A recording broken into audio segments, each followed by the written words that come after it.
usia Anda masih muda, kerja siang malam, atau malah sudah punya usaha yang maju, tapi tidak kaya atau belum berkecukupan. Mungkin Anda itu masih melakukan kesalahan-kesalahan yang menyebabkan Anda itu tidak kunjung kaya. Nah, kira-kira apa kesalahan yang saya maksudkan ini? Silahkan simak video ini sampai selesai.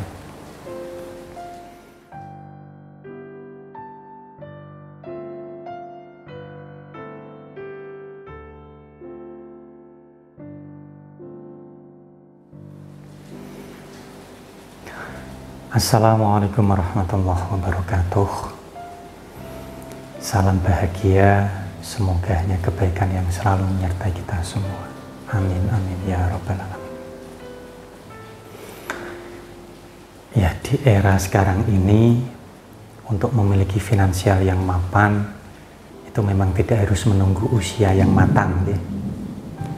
Dengan usia yang masih muda, maka Anda itu bisa meraih finansial yang matang. Nah, dengan kata lain, Anda itu bisa kaya raya dengan usia muda ini. Ya, tentu yang saya maksudkan untuk kaya raya dalam usia muda ini itu bukan karena Anda itu mendapatkan warisan, ya.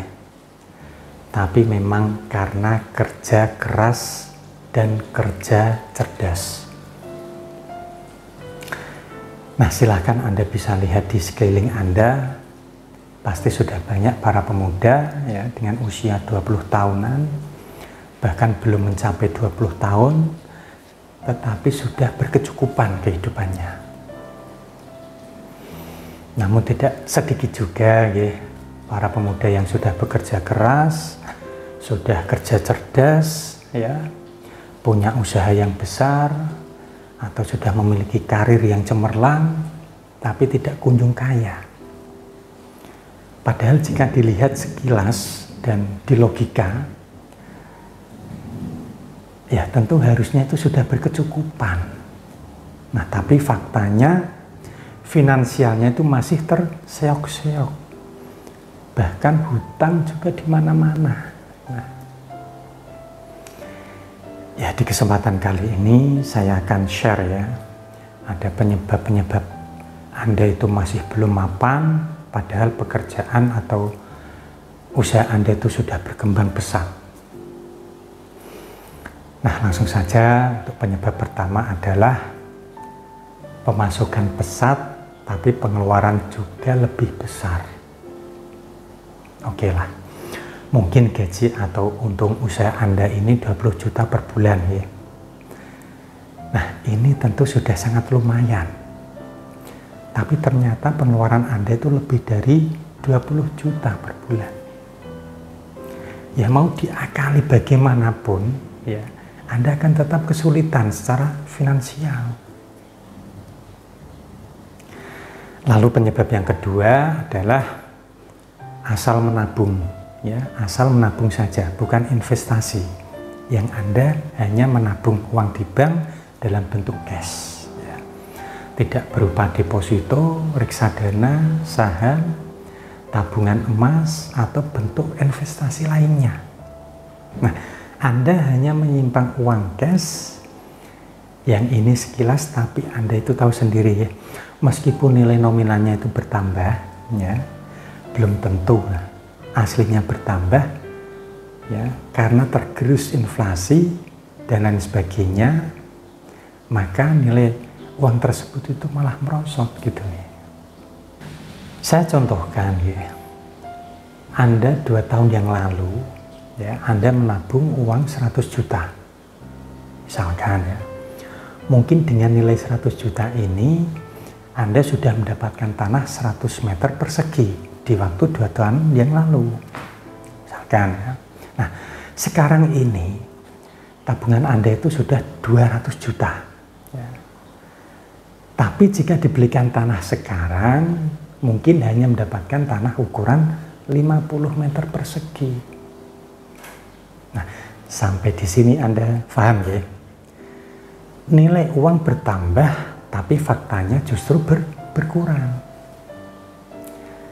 Jadi alangkah baiknya uang tabungan Anda itu investasikan. Nah, jika Anda tidak punya ilmu atau wawasan berkaitan dengan investasi, maka Anda bisa cari investasi yang 100% aman.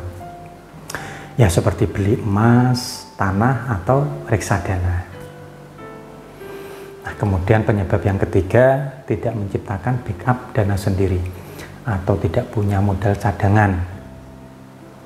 Ya, Anda tentu pernah lihat ya, anak orang kaya yang memiliki usaha satu, kemudian gagal akan di backup dana lagi oleh orang tuanya. Nah, kemudian membuat usaha dua, bisa berhasil dan bisa juga gagal. Nah, jika gagal, maka proses backup dana itu akan berulang seperti itu.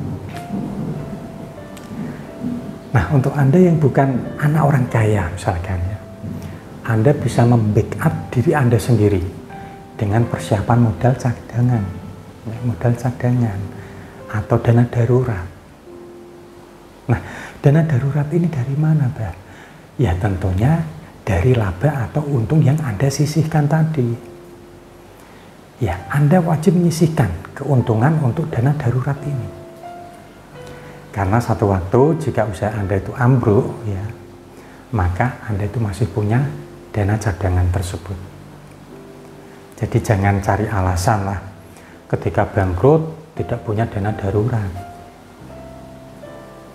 Nah, untuk yang keempat dan seterusnya akan saya sambung di video selanjutnya ya. Terima kasih, sampai jumpa di kesempatan selanjutnya. Akhir kata, jika ada kebenaran yang saya katakan, itu adalah anugerah dari Allah Subhanahu wa Ta'ala. Namun jika ada salah kata, saya pribadi mohon maaf. Saya Bahram Doni, pamit undur diri. Wallahul muwaffiq ila aqwamit thoriq. Wassalamualaikum warahmatullahi wabarakatuh. Alhamdulillah.